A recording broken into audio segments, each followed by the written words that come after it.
of view. You can ask him any question and he will answer it, and you can kind of have that human connection with him. So yeah, then it comes to the written sort of section, and where it's not a press conference because it's Grimsby Town. It's they don't really have a room for that. So we're on the pitch and it's sort of just still raining a little bit, and we're kind of asking him in a huddle around each other. So yeah, I mean, my question to him was, what could you change now? And sort of his answer to that was, I don't know. I could give you a load of intelligent answers, as the guys have just been alluding to, in terms of tactics or whatever, but I actually don't have any answers to that, and that's a really concerning thing. And so I think that maybe is after, underneath it all, whatever about he might resign or not, and he hates his players, he loves his players, he wants to quit or he wants to stay 20 years. I think actually having the answers as to how to retrieve this situation is the fundamental issue right now. Yeah, I think a lot of Man United fans, when he first came in, there was always that question of, like, if it does go bad again, is there an option for Ruben to walk away? Are they going to see more managerial changes at Man United?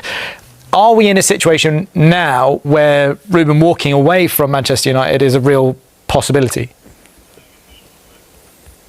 I don't think so, ultimately. I mean, he's tempered what he said there over in the press conference. I think that when I spoke to people the day afterwards, this is something that has come through before from him, where he's sort of saying, I might resign, but I don't think he's ever really gone there with United. It's sort of part of his emotion that he has, I suppose. And I suppose there comes a point, how often can you say that and not sort of follow through with it? I do think that he's got, tremendous affection for the staff that he's got there. I know the guys will know about this. When you go to football clubs, right, and you bring some members of your team with you, he can perhaps afford to walk away. And he said previously, without a conversation about compensation. I don't know if that's because there's already a clause in his contract that would determine how much compensation he'd get, but there's also this element of him wanting to protect the people that he's brought with him, and obviously they're not on the kind of same money that he is. So I don't personally think that he will walk away, and equally I don't think that the club are minded at all to terminate his contract, because I think they're absolutely together with him, aligned, and their reputations are with his as much as his own reputation as a football manager. Absolutely, and we've got the hot topic of Kobbie Mainoo to cover as well, because he was asked about it today. Is there a possibility that Kobbie could leave? He was adamant that Kobbie is going to stay and fight for his place. As a Man United fan yourself, do you see Kobbie at all in a position where he might not be a Man United player next week?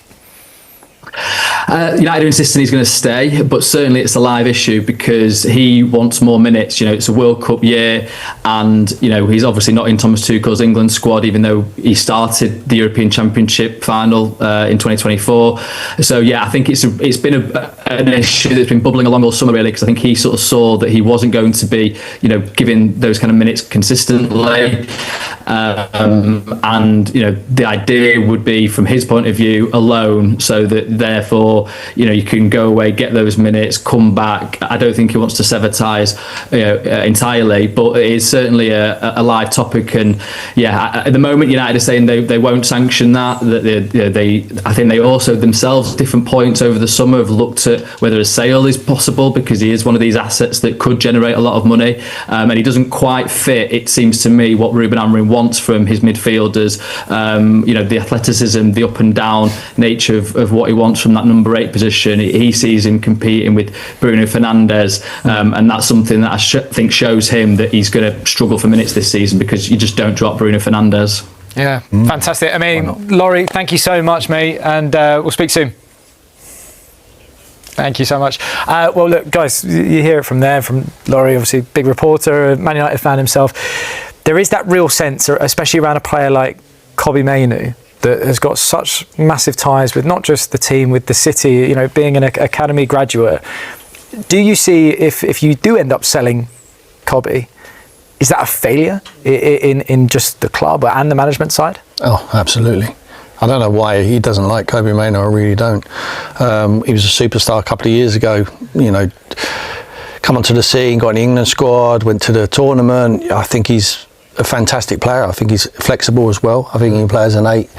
You hear Laurie there talking about has he got the athleticism to get up and down? Of course he has. He's a young man, you know. Yeah. Or if he hasn't, we'll build it into him. But he certainly has. I've seen it. I've seen all these attributes. He's got everything, that boy. I'm not sure what his attitude's like. So the only thing I point to, and I'm not saying he's got a bad attitude, but the only reason I can see why he's not playing is because the manager doesn't fancy him, and for some reason, obviously, Ruben Amorim wants to win football matches. Yeah. And Kobbie Mainoo, for me, is one of their better midfield players, but he's not getting a look in.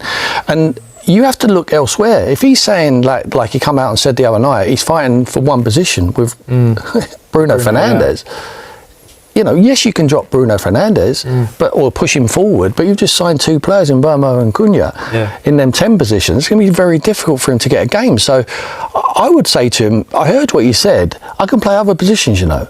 I'm a decent 6. I can play as an 8. I'm flexible. I've got the attributes to play in different positions. Do you think? But you don't recognise it, which worries me, Gaffer. Yeah. You know, that was what I would be saying to him. But that's interesting. I mean, Alan, do you think Kobbie will be having those conversations with the manager? Will be saying, "Look, I can." It sounds like he has, because he's put a transfer request in to go on loan. You know, more or less made it. I mean, the thing that you think about Man United. When I look at Man United, I look at the leadership of the team. And you think back of the great old sides of Man United, there is no leadership in that team, in my opinion. Yeah. Bruno doesn't do the job, not in the way he should, for me. So I think his position is under threat a little bit, and Manu should put him under pressure. Yeah. The other problem you got with Manu, which is really important, is that he's pure profit for Man United. Now, financially, we all know, with all the layoffs and all the changes they've made in the background, with catering staff, etc., the cutting costs, are they really up against it? In which case he might have to go, like so many of the young players who have just recently gone out of Man United. Garnacho being one of them. Yeah, Malanga, McTominay, Rashford. If I was a Man United fan, I'd be really, really disappointed if he leaves the football club. Yeah. Really. I think he's a terrific player. There you go. Well, next we're going to hear from Eddie Howe and Arne Slot on Liverpool's attempts to sign Alexander Isak, and we'll have more on that breaking news. After missing out on Eza, Tottenham have landed a big one in the transfer market.